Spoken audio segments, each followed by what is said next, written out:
하나님은 살아계십니다. 어제 후배 목사님을 잠깐 만났습니다. 이 목사님은 서울대를 나와서 총신대학원을 공부하고 지금 현재 남아프리카 공화국에 가서 학위를 마치고 지금 미국에서 공부하고 계시는 목사님입니다. 근데 잠깐 국내 나왔다고 인사하러 왔더라고요. 그러면서 제가 이걸 물어봤습니다. 요즘 신학의 흐름이 어떻게 전개되고 있습니까? 그리고 그 후배에게 이야기한 게 지금 이번 학위 논문을 무슨 제목으로 학위 논문을 썼소라고 제가 물어봤습니다. 그랬더만은 조직신학 서론의 부분인데 요즘 신학의 흐름에 대해서 비평을 하는 그런 논문을 썼습니다. 이 시대가 어떤 시대가 됐냐면 전기 자유주의 신학은 이런 이야기를 하는 겁니다.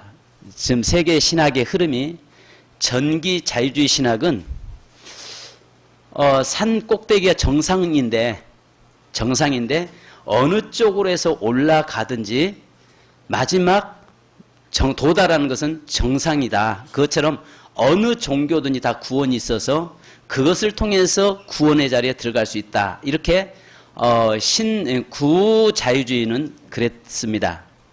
근데 요즘 신자유주의가 다시 나오는데요. 이제 교묘하게 사단은 어떻게 우리에게 이끌고 있냐면은 성경의 이야기를 하면서 성경에서 떠나자고 성경의 이야기하면서 이제 자유주의 사상을 주장하는데 이런 내용입니다. 기독교는 기독교의 정경인 성경이 있고 이슬람은 이슬람에 대한 정경인 코란이 있고 불교는 불경에 대한 불경이 있고 금강경이 있다. 그것은 하나님이 그들에게 허락했기 때문에 우리가 노타치다. 그것은 우리가 타치할 수는 없다. 그러니까 가는 그대로 가도록 놔두는 것이지 우리가 그것이 잘됐다 잘못됐다 할 이유가 없다. 그러면 우리는 우리대로 그냥 가는 길이 있고 그들은 그들이 가는 길이 있다. 그러면서 이 시대의 신자유주의가 그렇게 나오는데 요즘 많은 사람들이 그렇게 이야기하잖아요. 또 우리가 은연중에 그 사고 속에 들어가 있는데 그게 마지막에는 결국은 각각 다른 환경에 있는 사람들이 마지막 하나를 모아서 종교 통합을 이루는 것이다. 이렇게 주장하고 나가는 것이 이 시대의 마지막 시대의 신자유주의 신학의 노선이라고 이야기합니다. 그걸 보면서 그 이야기 쭉 들으면서 아하, 자칫 잘못하면 우리가 사단은 교묘하게 성경을 이용을 하면서 옛날에는 과거에는 구자유주의는 성경 전체를 다 무시해버렸단 말이죠. 성경도 필요 없다. 하나님도 필요 없다. 예를 들어서 그러니까 요즘 자유주의를 이야기하면은 어떤 이야기냐면 예수 그리스도가 이 땅에 오셔서 십자가에 죽으시고 부활하신 거 사실입니까? 하니까 거기에 그렇게 관심을 둡니까? 이렇게 나오는 거죠. 그거에 대해서 목숨 겁니까? 그냥 그럴 수도 있고 안 할 수도 있는 거지. 그러니까 교묘하게 성경을 이용해 가면서 부정해버리는 바로 예수 그리스도의 이 땅의 구속사를 부정해버리는 바로 그쪽으로 가면서 마지막 WCC 에큐메니컬 운동을 해가지고 전 세계의 모든 종교를 하나로 통합시켜버리는. 그러니까 우리가 거기에 타치할 수가 없다. 그들이 가는 길을 우리가 막을 수 없다. 거기는 그대로 독특성을 하나님이 주셨다. 이렇게 끌고 가기 때문에 우리가 그들에게 전도할 필요도 없고 우리가 그들을 공격할 이유도 없고 우리는 그들이 잘됐다 잘못됐다 말할 필요도 없다.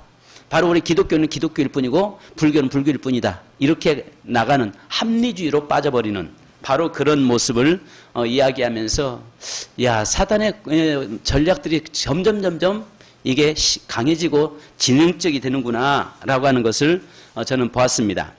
여러분 신명기서 30장 19절로 20절에 보면 하나님 우리에게 이렇게 말씀합니다.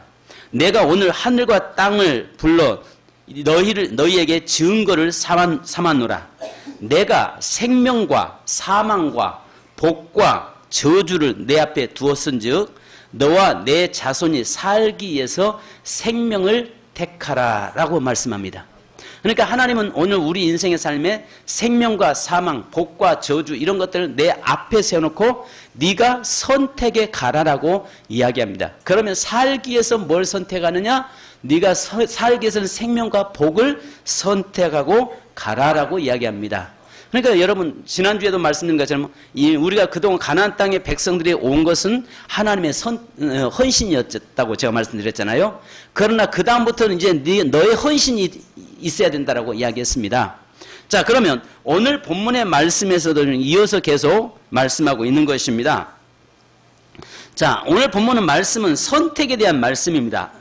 오늘의 선택은 우리 인생의 미래를 결정하는 중요한 선택이죠. 그래서 본문에서 이스라엘 백성들을 모세가 죽은 후에 광야 생활을 청산하고 아신 것처럼 여호수아와 함께 가나안 정복의 시대로 새로운 시대를 맞이했잖아요. 그러면서 여호수아는 그의 죽음을 앞두고 앞으로 백성들에게 다가올 새 시대를 위해서 비장의 고별 설교를 지금 하고 있습니다. 그러면서 여기 본문에서는 그는 뭐라고 이야기하냐면 나는 하나님을 섬기면서 내 가정은 하나님만을 섬기기로 선택했다. 그러니 너희도 선택을 하는데 여기에 자 말씀을 우리 15절 같이 보십시다. 자 15절 같이 한번 읽습니다. 시작. 만일 여호와를 섬기는 것이 너에게 좋지 않게 보이거든 너희 조상들이 강 저쪽에서 섬기던 신들이든지 또는 너희가 거주하는 땅에 있는 아모리 족속의 신들이든지 너희가 섬길 자를 오늘 택하라. 오늘 나와 내 집은 여호와를 섬기겠노라. 아멘. 여러분 여기에서 그동안 너희가 애굽에서 나올 때 아니면 아브람과 이삭이 그 바단나람에서 가지고 나왔던 드라빔 같은 거 이런 것이 그때까지도 아마 있었던 것 같습니다. 그런데 너희들이 이것을 섬기든지 하나님을 섬기든지 둘 중에 하나 해라. 지금 그 이야기하고 있습니다. 오늘 우리의 신앙이요 자꾸 섞여지는 것, 자꾸 우리가 타협시키는 것, 이게 정말 문제입니다. 그렇다면 오늘 여러분들의 삶에서 예수를 믿을 바에는 확실하게 믿고 또 떠날 바에는 확실하게 떠나시길 바랍니다. 여기 또 아멘하는 주책이 있어.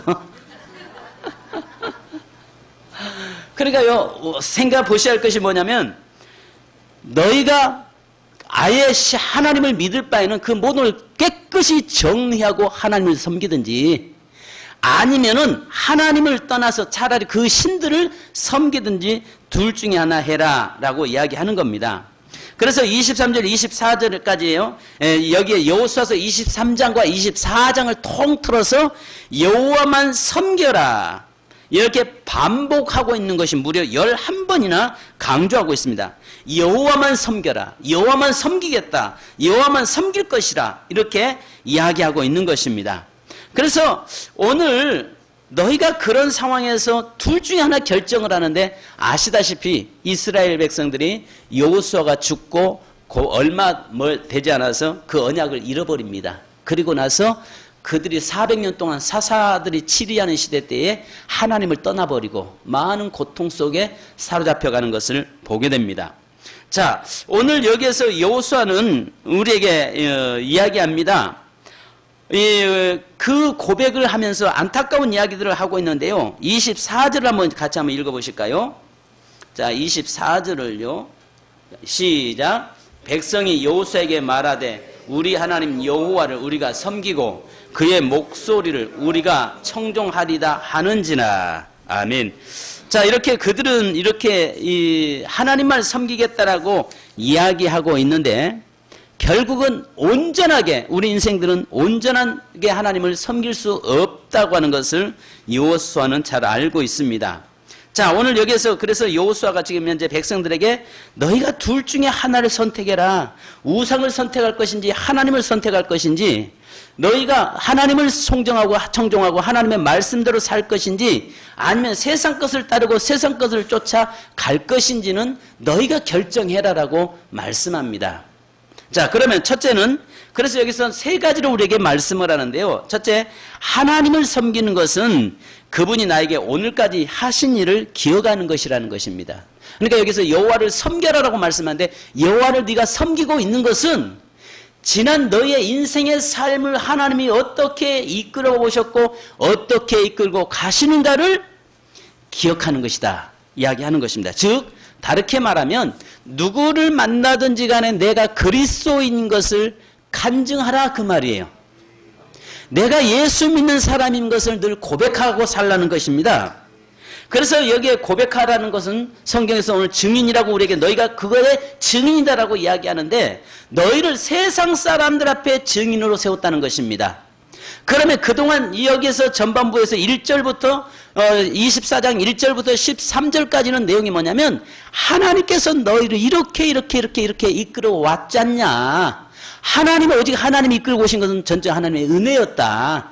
그러니 이제부터 너희는 둘 중에 선택해라. 그 하나님이 좋다면 하나님께 목숨 걸고 그 하나님을 섬기고 가고 그렇지 않으면 우상들이 내게 복 준다고 생각하면 너는 그 우상을 쫓아서 가라. 그러면서 이야기하는 게 나는 우리 가정은 여호와만 대대로 섬기겠다라고 그런 이야기합니다. 너희가 섬기지 않고 너희가 떠나갈지라도 나와 내 후손들은 대대로 하나님을 섬기고 살겠다라고 이야기하고 있는 겁니다.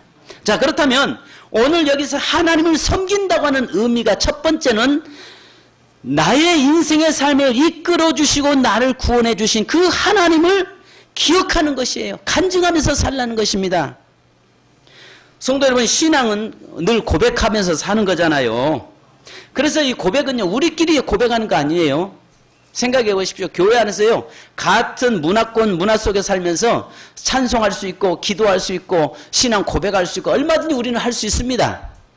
그러나 이것을 이 단계를 뛰어넘어서 어디에서 가서 해야 되냐면은 내가 직장에서 신앙 고백을 해야 되고, 내가 가정에서 고백해야 되고, 학교에서 고백해야 되고, 내가 사회에서 고백하고, 내가 세상에서 내가 그리스도인인 것을 고백하고 사는 겁니다.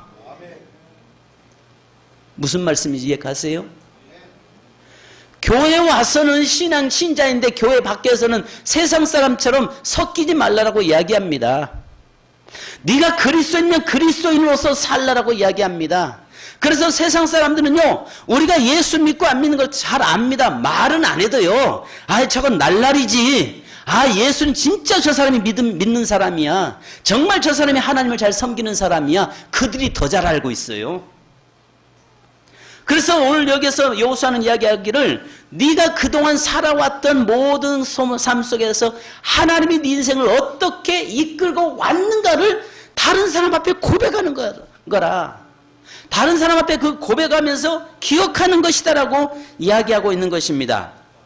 여호수아의 그 고별 설교의 핵심이 바로 여기에 있죠. 하나님이 하신 일을 기억하는 것입니다.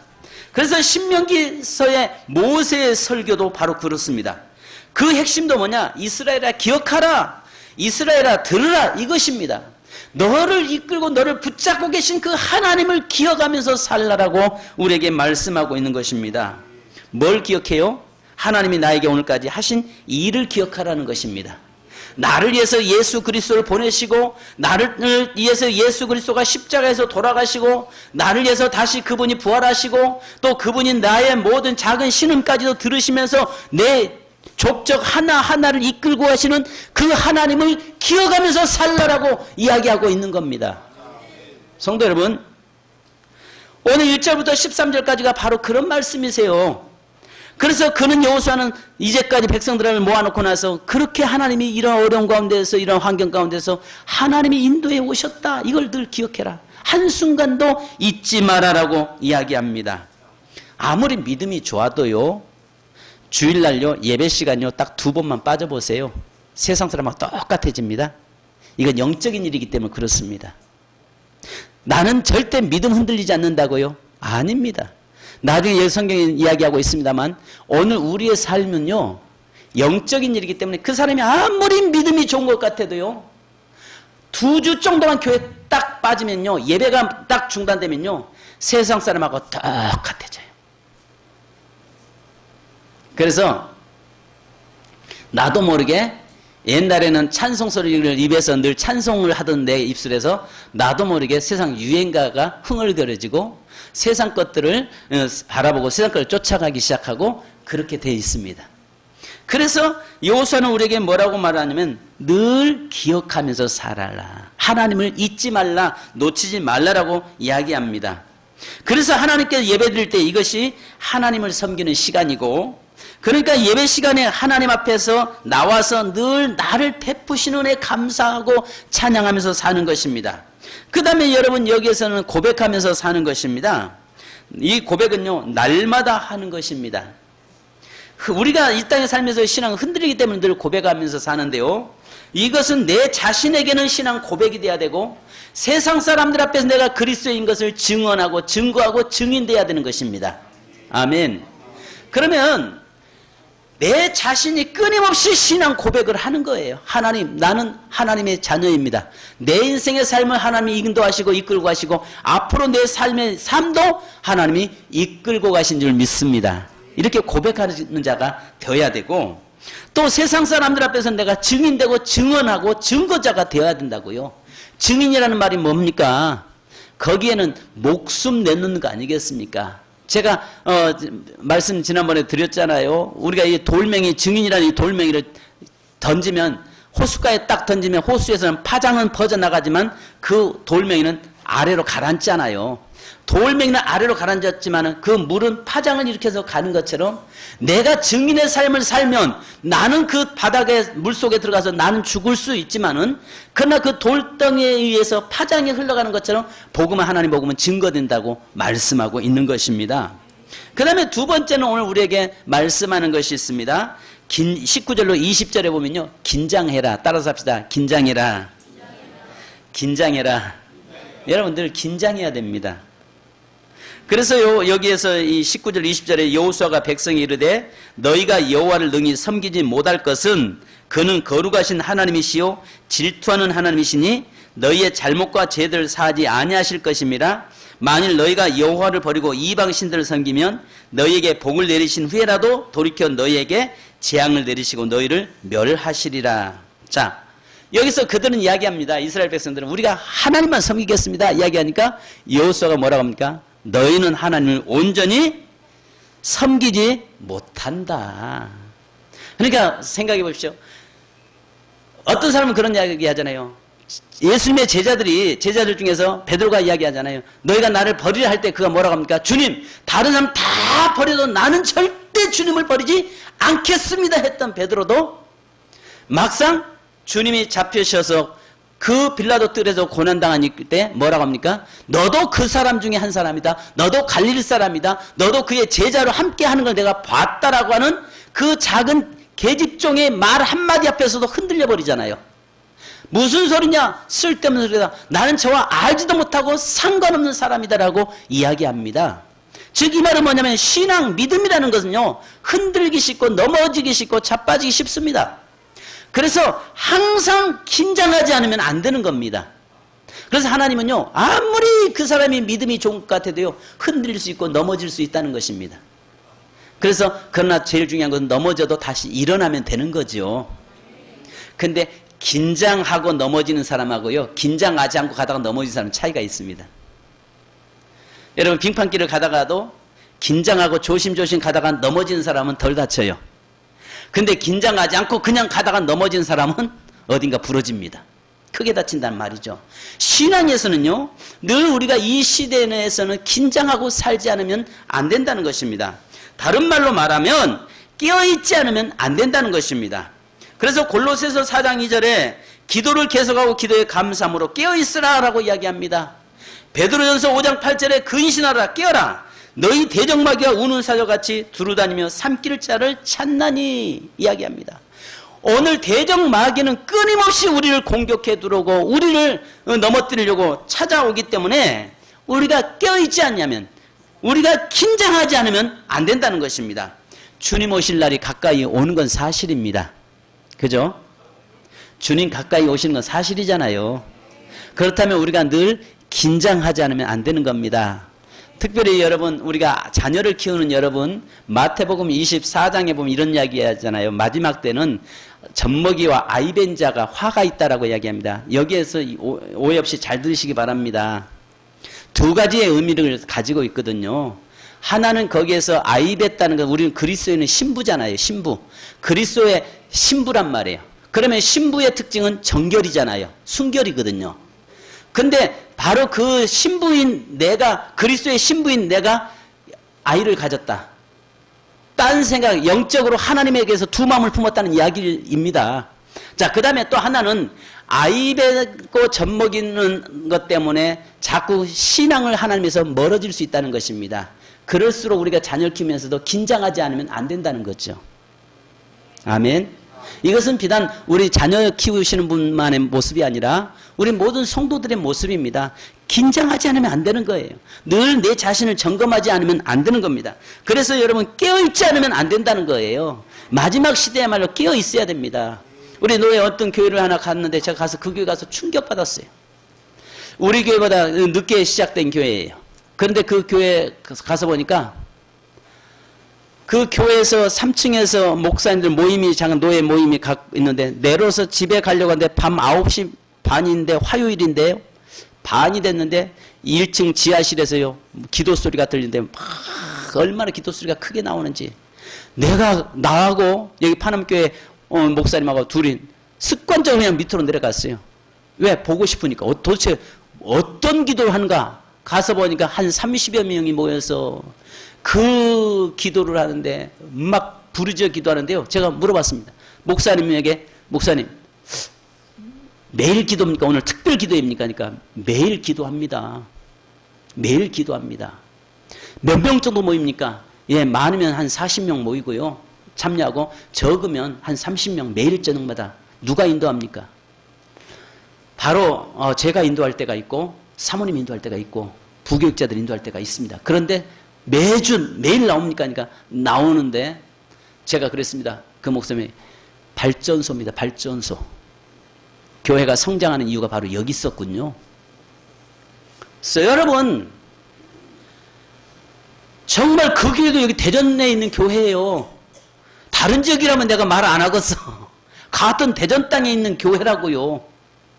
근데 밤마다 모여서 하나님 앞에 부르짖어 기도하는데 하나님께서 그 교회를 축복하시겠어요? 그 교회를 부흥주겠어요? 밤마다 와서 하나님 앞에 몸부림쳐 깨어서 기도하는데 그 성도를 하나님이 기도를 응답하시겠어요? 그냥 소파에 들어누워서 대자로 들어 텔레비전 리모컨 돌리고 있는 사람을, 그 사람의 기도를 들었겠어요? 까놓고 이야기하자고요. 누구 기도를 듣겠습니까? 하나님이 어떤 사람 편이겠어요? 어떤 환난 때 하나님은 누구에게 그 비밀들을 알려주시겠어요? 누구에게 그를 붙잡고 마지막 하나님이 그 인생을 이끌겠어요? 기도하는 사람이죠. 가서 제가 충격받았습니다. 우리 교회도 해야죠. 해야 됩니다. 이건 마지막 주님 오실 때가 가까울수록 깨어 기도해야 된다고요. 그래서 깨어 기도해라고 말씀하잖아요. 대적마귀가 삼킬자를 찾아서 우를 사자같이 달아닌다라고 이야기한다니까요. 아마 우리 성도들 보면서 난 그럴까 심히 염려됩니다. 사단이 와서 보고는 야, 이거 저거 막 갔다 저 필요 없다. 아이, 난 저거 쓸만한 가치도 없다라고 사단에게까지 버림받을까 심히 두렵사와요. 사단에게도 버림받을까 두렵다니까요. 아, 저건 가지고 와봐야 골칫덩이야. 저거 내가 데려다가 써봐야 저거 쓸모 골칫덩이야. 사단에게 버림받을까. 적어도 우리 그리스도인이라면 깨어있는 자는 사단의 공격을 계속 할 때에 그 영적 싸움을 하면서 깨어있는 거 아니겠습니까? 할렐루야. 그 다음에 여러분 여기에서 긴장해라 이 말은 속에는요, 늘 자신을 점검해라 이 말입니다. 늘 자신을 점검하라는 것입니다. 그래서 마태복음 24장 43절에 너희도 아는 바니 만일 집주인이 도둑이 어느 시각에 올 줄 알았다면 깨어 있어 그 집을 뚫지 못하게 하였으리라. 신앙의 결단은요 결코 쉬운 것이 아니라고 우리에게 말씀을 하고 있는데요, 여기에서 너희가 넘어질 수 있다는 겁니다. 오늘 여호수아를 통해서 너희가 아무리 믿음이 좋아도 너희들은 넘어질 수 있다는 것입니다. 그러니까 장담하지 말라는 겁니다. 나는 결코 넘어지지 않는다. 나는 결코 신앙을 포기하지 않는다라고 말하지 말라는 것입니다. 어떤 환경이 오면은 어떻게 우리가 넘어질 수 있을지 모른다는 것입니다. 그래서 여기에서 늘 우리가 깨어있지 않으면 안 된다는 것입니다.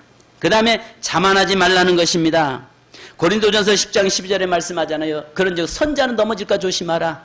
항상 자만하지 말고 늘 깨어 있고 점검하지 않으면 안 된다는 것입니다. 그 다음에 하나님을 섬긴다는 것은요, 날마다 선택하라라고 이야기합니다. 그래서 열왕기상 18장 21절에 보면은 엘리야는 우리에게 이야기합니다. 너희가 어느 때까지 중간에서 머뭇머뭇하겠느냐. 너희들이 바알이면 바알, 하나님이면 하나님, 둘 중에 하나를 선택해라.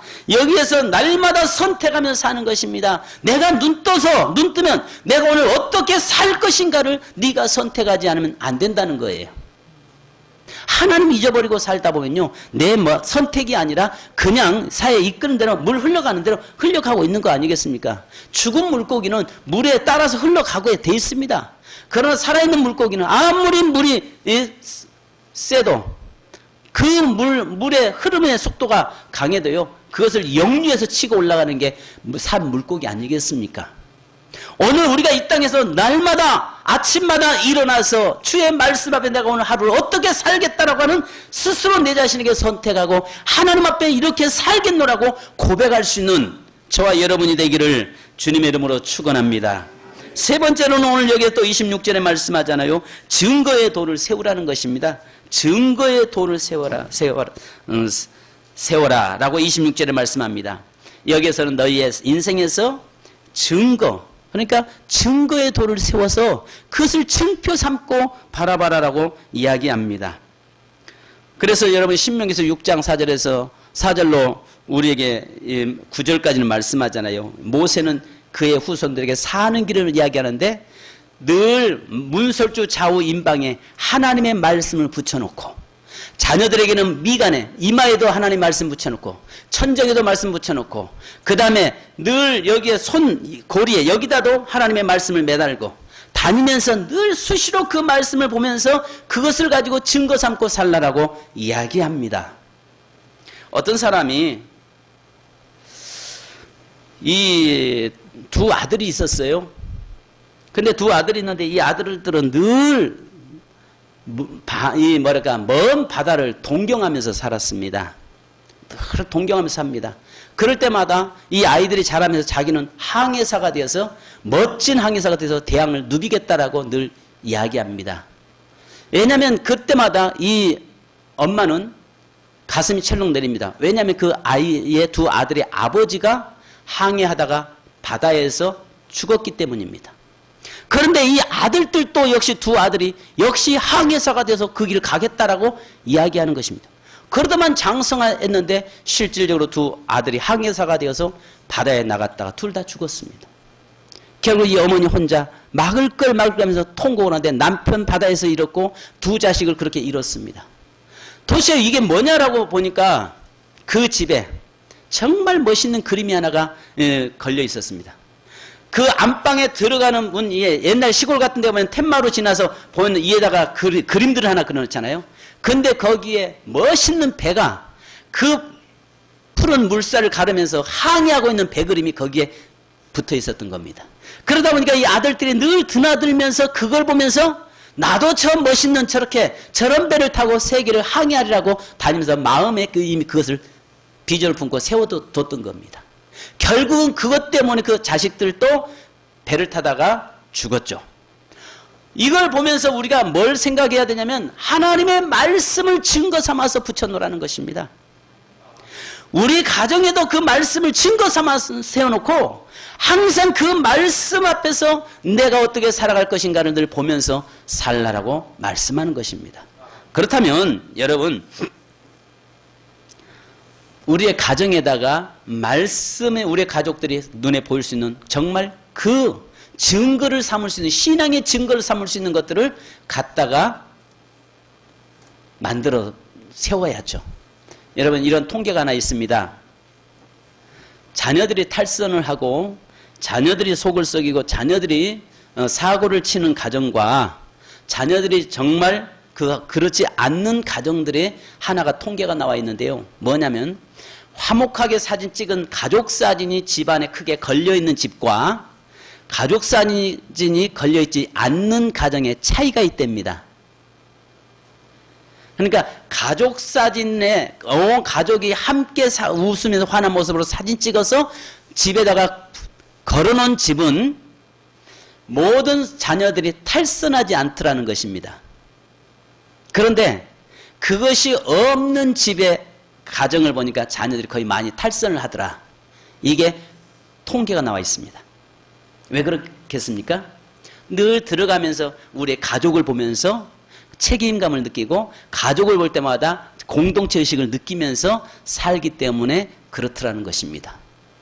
그러니까 오늘 우리가 하나님의 말씀을 증표 삼는데 지금 뭐라고 이야기합니까? 돌을 새겨놓고 거기다 여호와의 말씀을 새겨서 너희가 어떻게 살겠노라고 하는 그 고백을 갖다가 써서 붙여놓고 항상 그것을 보면서 하나님 앞에서 네 자신을 점검하고 살아라. 그러면 너희 삶이 영원할 것이다. 우리에게 이야기하는 겁니다. 여러분, 중요한 것은 우리의 삶에, 우리의 가정에, 우리의 신앙의 근간이 될 수 있는 것이 무엇인가라고 생각하면서 그것을 우리 가정이 가장 가족들 다 눈에 보이는 곳에다가 세우라는 것입니다. 그것이 우상은 아니죠. 우상을 할 수는 없죠. 천주교처럼 그 텔레비전 옆에다가 마리아 상을 만들어 놓고 촛불 켜고 그러라는 건 아니에요. 그게 아니라 정말 거기에 우리의 가정에 항상 신앙의 표대 될 수 있는 그것을 하나님 앞에서 세워놓고 가족들이 늘 드나들면서 그걸 보면서 믿음으로 하나님 앞에서 살고 있다고 하는 존재의식을 느끼라는 것입니다. 오늘 우리 세민교회는 좀 그럴 수 있기를 바랍니다. 여러분들의 가정의 눈에 가장 잘 보이는 곳에 여러분 액자를 달아도 하나님의 말씀이 있는 성구를 세우든지 아니면 십자가를 달아서 우리는 온전한 그리스도 안에 하나님을 경외하는 가정이라고 하는 그런 것들을 분명하게 좀 세울 수 있는 그런 신앙의 정체성이 있기를 주님의 이름으로 축원합니다. 그렇게 될 때에 내 신앙이요 흔들리지 않고요. 또 설상 우리 자녀들이 하나님을 떠났다가도요. 그것들을 기억해서 다시 돌아오게 되는 것입니다. 성도 여러분, 그래서 오늘 여기 하나님이 여호수아에게 말하잖아요. 너희 신앙은 언제 넘어질 수 있다는 거죠. 넘어질 수 있다는 거예요. 넘어질 수 있습니다. 그렇기 때문에 항상 늘 점검하지 않고 깨어있지 않으면 안 되고 네 신앙의 말씀 앞에 서 있지 않으면 안 된다고 이야기합니다. 우리가 잘 아시는 것처럼 이 말씀하고 마치려고 합니다. 정리하려고 합니다.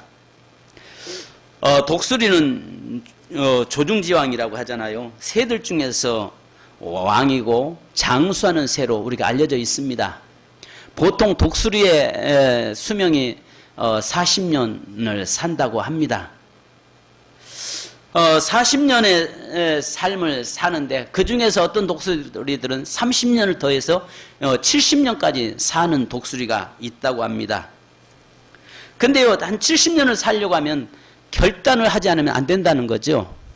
그래서 이 독수리가 한 40년을 살다 보면 늙어서 깃털은 다 빠져가고 그 다음에 부리는 이제 막 투박해지고 무뎌져서 뭐 하나 제대로 잡을 수 없는 또 발톱대로 길어가지고 휘어져가지고 움켜쥐을 수 없는 그 상태가 된다고 합니다.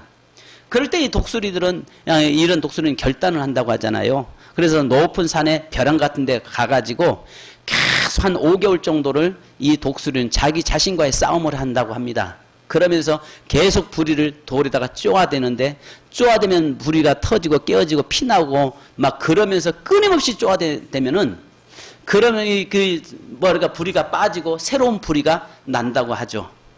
그리고 발톱도 이미 다 무뎌지고 길어서 이렇게 구부러져 있는 것을 바위에 자기가 계속 쳐서 치다 보면 얼마나 고통스럽겠어요. 피가 나오고 막 그 발톱이 다 빠지고 그리고 나면은 다시 거기서 새로운 발톱이 나온다고 하죠. 그리고 자기의 있는 털도 다 뽑아내면 새로운 이제 삶으로 바꿔지면 그 다음부터 다른 독수리보다 30년을 더 산다고 합니다. 우리의 삶도 마찬가지예요. 성도 여러분, 신앙생활을 오래 하다 보면요, 타성에 젖어버릴 수 있어요. 신앙생활을 오래 하다 보면 나도 모르게 거기에 매어가지고 매너리즘에 빠질 수 있단 말이죠. 그러나 다시 한번, 그래서 이 백성들에게 여호수아가 이야기하는 게 그겁니다. 다시 한번 너희 삶을 점검하고 다시 세워져서 이제 오직 하나님 앞에서 결단을 하고 여호와만 섬기는 자가 되어서 하나님의 지금까지 복 주셨는데 혹여라도 이 복을 너희가 뺏기지 않도록 너희가 깨어있지 않으면 안 된다. 근데 가슴 아프게도 이들이 여호수아가 죽고 나서 그걸 지키지 못했어요. 지키지 못하고 바로 400년 동안 사사들이 치리하는 시대에 백성들은 타락으로 빠져버리고 말죠. 그리고 주위에 있는 수많은 나라에게 공격당하면서 결국은 그 독수리였는데 무디고 그 뭐 하나 짐승 하나 잡을 수 없는 바로 그런 무딘 자가 되어버리고 말았던 것입니다. 오늘 우리의 삶도 마찬가지예요. 신앙생활 하다 보면 매너리즘에 빠지다 보면요, 그냥 시간 되니까 가는 거고, 예배 시간 되니까 와서 앉아있고, 예배 시간에 왔다가도 딴 생각하고 앉아있고, 예배 시간에 와서 졸고 있고, 예배 시간에 하나님 앞에 집중하지 못하는 이런 경우도 우리가 많습니다. 그래서 우리가 여기에서 이 독수리처럼 이제는 변화를 갖고 다시 하나님의 말씀대로 살려고 하는 몸부림침이 오늘 우리의 삶에 일어나야 되는 것입니다. 성도 여러분, 오늘 여기에서 여호와만 섬기겠노라. 따라서 합시다. 나는 여호와만 섬기겠노라. 나와 내 집은 여호와만 섬기겠노라. 할렐루야. 우리 찬양하자 하십시다.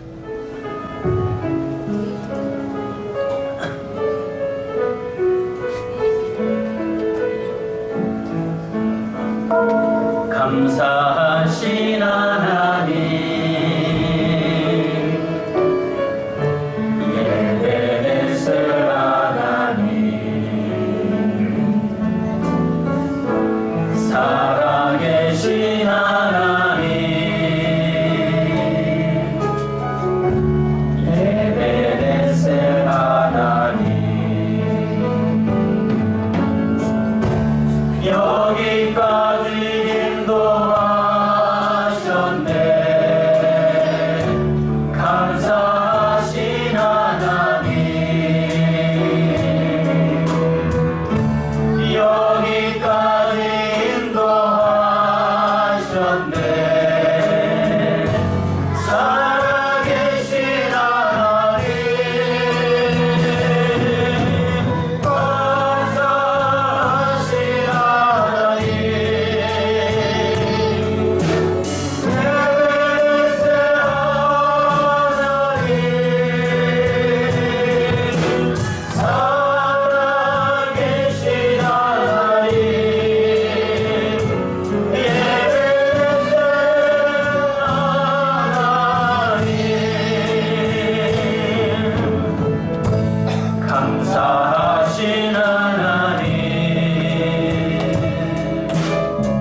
장래에도 인도하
장래에도 인도하시니 살아계신 하나님 감사하신 하나님 에베네셀 하나님 살아계신 하나님 에베네셀 하나님 하나님을 사랑합니다. 여러분 기도하십시다. 지난 이스라엘 백성들이 430년 동안 그 고난의 삶을 살았습니다. 그리고 지난 또 40년 동안 광야 생활을 했습니다. 또 7년 동안 가나안 땅에서 전쟁을 치렀습니다. 그리고 여호수아는 마지막 일에 그가 죽음 직전에 유언을 하면서 백성들을 불러 모아놓고 지나온 과거에 하나님이 어떻게 인도하셨는가를 고백하라고 이야기합니다. 나의 삶에 어떤 사람은 축복의 양탄자의 일을 우리는 걸었습니다. 어떤 사람들은 가시밭에 그 가시밭길을 걷기도 했습니다. 그럼에도 불구하고 그러나 하나님은 우리 인생의 길을 인도하셨고 이해까지 하나님이 도우셨고 하나님이 함께 하셨음을 고백하는 자가 되기 원합니다. 그리고 앞으로 우리는 또 넘어질 수가 있기 때문에 바로 하나님 앞에 말씀 앞에서 늘 껴있지 않으면 안 되는 존재임을 또 고백합니다. 또 장래에도 하나님 우리의 인생의 삶을 인도하여 주실 줄로 우리는 믿습니다. 그러면서 이 시간에 주여 우리는 여호와만 섬기겠노라, 나와 내 가정은 오직 여호와 하나님만을 섬기겠노라고 고백하는 시간 되기 원합니다. 이 시간 우리가 고백할 때 주여 우리 인생의 삶 속에 어떤 어려움이 있을지라도 늘 껴있게 하시고 오직 여호와 하나님만을 섬기는 가정과 자녀들이 되도록 인도하여 주옵소서. 다같이 주여 3장 들고 기도하겠습니다. 주여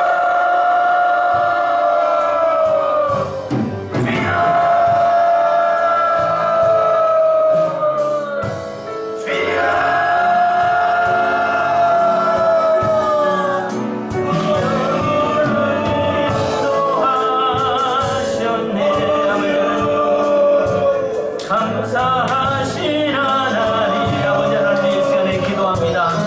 이제까지 인도하신 그 하나님을 간증하기 원합니다. 이제까지 인도하신 그 하나님을 증거하기 원합니다. 하나님 아버지 도와주시고 역사하여 주시옵소서. 하나님 저를 붙잡아주시고 인도하시고 축복하시고 함께하여 주옵소서. 하나님 아버지 저를 붙잡아주시고 인도하시고 하나님 사랑은 하나님의 축복의 역사적기를 그런 사람들이 있었고 마지막 우리는 그런 상황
아버지, 이스라엘 백성들의 지난 430년 동안의 삶이 그 고달픈 삶이었고 힘겨운 삶이었고 어려운 삶이었을지라도 그러나 하나님이 인도하였다고 하나님의 인도하심을 기억하고 살았던 것처럼 하나님, 어떤 성도는 축복의 양탄자길을 걸어온 사람도 있고 어떤 성도는 가시밭길을 그 길을 힘들게 어렵게 돌짝밭을 힘겹게 넘어지면서 또 상처 입으면서 걸어오기도 했습니다. 그러나 그 모든 것이 다 하나님의 은혜요 하나님의 인도하심을 우리가 고백하기 원합니다. 하나님, 우리의 살아온 삶을 늘 하나님 앞에서 기억하게 하시고 한순간도 하나님의 은혜를 놓치지 않는 저희가 되기 원합니다. 또 하나님, 이 땅에 살아간 날 동안 늘 하나님 우리가 긴장하기 원합니다. 늘 하나님 영적으로 깨어있기 원합니다. 자만하지 않기 원합니다.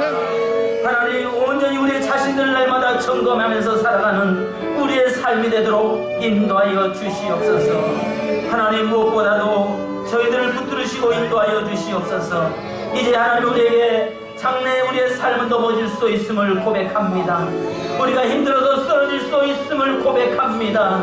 그러할지라도 우린 다시 일어나게 하시고 오직 나와 내 가정은 여호와만 섬기겠노라고 고백한 우리 성도들 되기를 원합니다. 오늘 오직 여호와만 섬기겠노라, 오직 우리의 가정은 하나님만 섬기겠노라, 오직 하나님만 섬기며 살면서 세상의 어떤 것과도 타협하지 않겠노라고 고백하는 우리의 신앙, 우리의 믿음의 고백이 되도록 인도하여 주시옵소서. 오늘 주님, 저희들을 붙들어 주시옵소서. 항상 우리가 넘어질 수 있음을 전제합니다. 넘어질 수 있다는 사실을 늘 하나님여 인식하고 살게 하옵소서. 그렇기 때문에 껴있지 않냐면 안 되고, 그렇기 때문에 말씀 앞에 서 있지 않냐면 안 되고, 그렇기 때문에 지나온 삶을 하나님 인도하신 것을 놓쳐서는 안 되는 줄로 믿습니다. 오늘 사랑하는 새미교회 모든 성도들 한 성도 붙들어 주시옵소서. 하나님, 주님 오시는 그날까지 하나님의 우리의 신앙이 흔들리지 않게 하시고 우리 앞에 아무리 많은 복을 받았을지라도 그러나 너희가 여호와를 떠나 우상을 섬기거나 하나님을 위해 다른 것을 사랑하고 나가는 때에 저주가 임한다고 말씀하는데, 하나님이 오늘 우리의 인생의 삶에 그런 저주가 임하지 않도록 주여 붙들어 주시옵소서. 주님, 기도합니다. 오늘 사랑하는 성도들 위해서 기도합니다. 육신의 질병과 고통 속에 있는 성도들 위해서 기도합니다.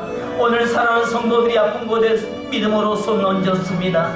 주님이 손 얹어 주시옵소서. 나사렛 예수 이름으로 명령하노니 더러운 질병의 귀신은 떠나갈지어다, 저병은 떠나갈지어다, 흑암의 권세는 떠나갈지어다. 하나님, 사랑하는 성도들을 주여 붙들어 주시옵소서. 사랑하는 성도들의 연약함을 치료하여 주옵소서. 뛰어가도 피곤치 않고 달려가도 곤비치 않도록 주의 성령께서 붙들어 주시옵소서. 하나님이여, 간증하기 원합니다. 하나님께서 치유하심을 간증하기 원합니다. 하나님이 함께하심을 간증하기 원합니다.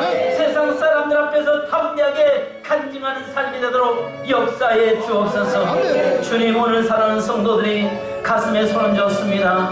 환경의 문제 때문에 손을 쥐었습니다. 물질의 문제 때문에 손을 쥐었습니다. 직장의 문제 때문에 손을 쥐었습니다. 사업의 문제 때문에 손을 쥐었습니다. 여러 가지 문제를 안고 손을 가슴에 얹었습니다. 주여 아시오매, 주여 우리의 작은 신음소리까지 들으시는 주여, 이 시간 살아가는 모든 성도들의 문제를 해결하여 주시옵소서. 십자가에서 내가 다 이뤘다라고 선포하신 주님, 오늘 살아가는 성도들의 문제를 해결시켜 주시옵소서. 그래서 세상 내에서 하나님의 위대하심을 선포하고 자랑하고 증거하도록 역사해 주시옵소서. 오늘 하나님, 그래서 오직 하나님을 섬기는 가정, 하나님을 섬기는 교회, 하나님을 섬기는 우리 자녀들, 하나님을 섬길 수 있는 우리의 가문이 되도록 역사해 주시옵소서. 지금은 생명의 주 되신 우리 주 예수 그리스도의 크신 은혜와 아버지 하나님의 무한하신 사랑하심과 우리와 늘 동행하시고 역사하시고 충만케 하시는 성령님의 교통하심이 오늘도 여호와 하나님을 섬기겠노라고, 오직 아무리 넘어질지라도 다시 일어나서 하나님을 섬기겠노라고 고백했던 그 고백이 우리의 고백되기 원하는 모든 성도들과 가정과 삶 위에 하나님의 축복이 영원토록 함께 계실지어다. 아멘. 주님 감사합니다.